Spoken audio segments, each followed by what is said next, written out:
At sa iba pang balita, sinuspindi na ng Land Transportation Office o LTO ng 70 araw ang lisensya ng motorcycle rider na pulis na na-videohan na dumadaan sa bicycle lane na walang suot na helmet.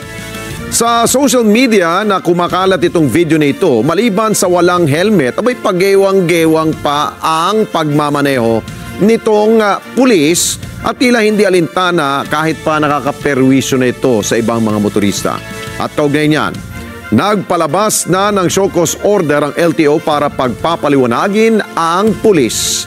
Posible ring maharap sa mga kasong paglabag sa mandatory use of motorcycle helmet at disregarding traffic sign ang naturang pulis. Binigdiin naman ni Acting Transportation Secretary Giovanni Lopez na walang puwang sa kalsada ang mga pasaway na motorista tulad nitong pulis na ito.